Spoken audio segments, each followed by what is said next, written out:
चुनाव चल रहा है और महिला सुरक्षा और महिला अधिकार को लेकर पूरे देश में एक तनाव है हाथरस के बाद। मेरे साथ ऑल इंडिया महिला कांग्रेस की सचिव दीपिका पांडे जी और झारखंड की माननीय विधायिका हैं। मेरे साथ बिहार महिला कांग्रेस के कई कार्यकर्ता हैं और पवन खेरा जी ने कहा कि वो आज अल्पसंख्या में है, पर मेरा मानना है कि अलका लांबा जी कुछ दिन पहले आपके बीच आई। उन्होंने कई सारे महत्वपूर्ण आंकड़ों के माध्यम से आपको बताया कि बिहार में महिलाओं की स्थिति क्या है, पर मैं थोड़ा सा उससे आगे उसी मुद्दे को आगे बढ़ाते हुए ये कहूंगी कि महिलाओं के मुद्दों पर जोर देना जरूरी क्यों है। क्योंकि अगर हम सिर्फ बिहार नहीं पर पूरे देश के आंकड़ों को देखें तो एक बार नहीं बार हर विधानसभा के चुनाव में और लोकसभा के चुनाव में महिलाओं ने ये बार साबित किया है कि जब मतदान का वक्त आता है तो महिला पुरुषों से ज्यादा संख्या में बाहर आकर अपना वोट डालते हैं। मैं एक इंटरेस्टिंग फैक्ट आपके सामने रखना चाहती हूँ कि पहले चरण का तो चुनाव हो गया बिहार में, पर अगले 2 चरणों में जो चुनाव होने जा रहा है, अगर उसके आंकड़ों को आप इलेक्शन कमीशन ऑफ इंडिया का देखें तो 61% वोटर्स महिलाएं होंगी अगले 2 चरण में। अब सवाल ये उठता है कि इस प्रतिद्वंदिता में मैं चाहती हूँ कि कांग्रेस पार्टी सिर्फ आंकड़ों को लेकर बात ना करे। हम बिहार के आबादी में जहां 3.4 करोड़ महिलाएं हैं और 3.8 करोड़ पुरुष वोटर्स हैं, उनको कहना चाहते हैं कि महिला सुरक्षा को सिर्फ नीतीश कुमार जी ने मुद्दा नहीं बनाया था। देश के प्रधानमंत्री नरेंद्र मोदी जी ने निर्भया कांड के बाद इसको बहुत बड़ा मुद्दा बनाया था। मैं रिपीट नहीं करूंगी आंकड़ों को, पर महिला सुरक्षा के मामले हो, उनके स्वास्थ्य के मामले में हो, उनके शिक्षा के मामले हो, कुपोषण के केसेस हो, किसी भी मुद्दे में अगर आप महिलाओं की स्थिति बिहार में देखें तो महिलाएं पीछे हैं। मैं स्पेसिफिकली कहना चाहूंगी कि प्लान फॉर एवरी चाइल्ड एक एनजीओ है जिन्होंने एक gender vulnerability index report release किया था 2017-18 को, और इस रिपोर्ट का इंपॉर्टेंस ये है कि भारत सरकार है कि मैक्सिमम ड्रॉप आउट्स महिलाओं की या बच्चियों की क्यों होता है, क्योंकि टॉयलेट्स नहीं है।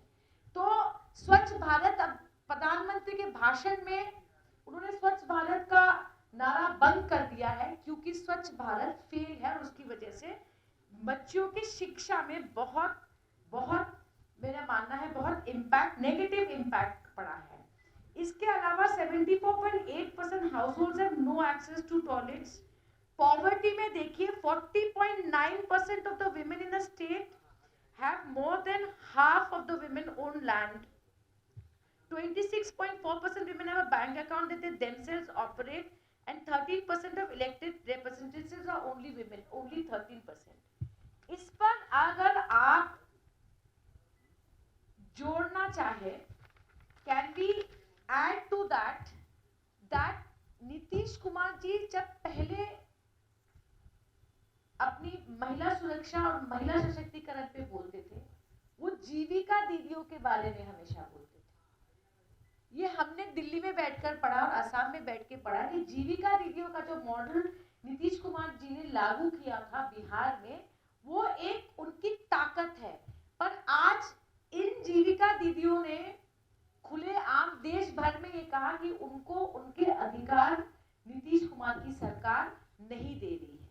बलात्कार कोई संख्या नहीं होती, कोई एक आंकड़ा नहीं होती कि राजस्थान में है तो हमारा बलात्कार है, पंजाब में है तो हमारा है, और हरियाणा में है तो बीजेपी का है। ऐसा नहीं होता, यूपी में है तो बीजेपी का है। बलात्कार होता है।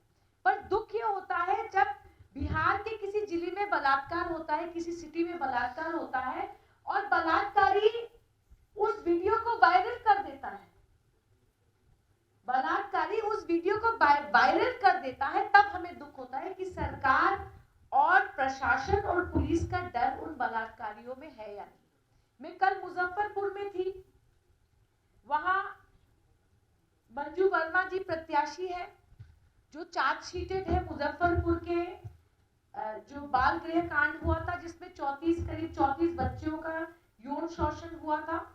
केस चला, चार्जशीट हुआ, एक को तो सजा हो गई, पर उनके पीछे जो राजनीतिक शक्ति थी, जो नीतीश कुमार जी के मिनिस्ट्री में खुद मंत्री थी, जिनका नाम चार्जशीट में है, उनको टिकट मिला। और ना सिर्फ टिकट मिला, उनके साथ जेडीयू के नेताओं ने प्रचार में भी गए, कंधे से कंधा मिला के वो वोट मांग रहे हैं। तो सवाल ये उठता है कि महिला सुरक्षा और महिला सशक्तिकरण को लेकर क्या नीतीश कुमार की सरकार गंभीर है या सीरियस है। Last but not the least, मैं जहां भी जाती हूँ बेरोजगारी को लेकर चर्चा होती है। एक छोटा सा आंकड़ा मैं देना चाहती हूँ जो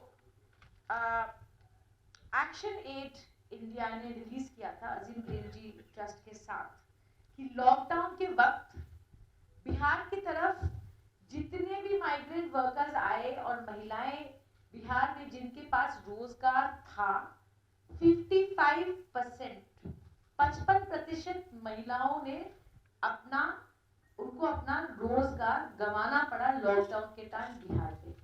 तो बेरोजगारी की बात जब आती है, सिर्फ युवाओं की नहीं, युवती की भी बात होनी चाहिए, महिलाओं की भी बात होनी चाहिए। और कांग्रेस पार्टी का ये वादा है, मैनिफेस्टो का रिलीज हमारे वरिष्ठ नेताओं ने किया, पर आप लोगों से ये मैं उम्मीद करती हूँ कि मैं आज सिर्फ जेडीयू और बीजेपी और प्रधानमंत्री जी की आलोचना करने के लिए आपके बीच में नहीं आई, पर बिहार की बहनों से, महिलाओं से ये जरूर कहूंगी कि अगर आप लोगों ने हमारे प्रति आस्था प्रकट किया, इस इलेक्शन में हमारी गठबंधन की सरकार बनेगी, हम हर उस वादे को सिर्फ जो हमने बच्चियों के लिए किया है और महिलाओं के लिए किया है, उसको हम पूरा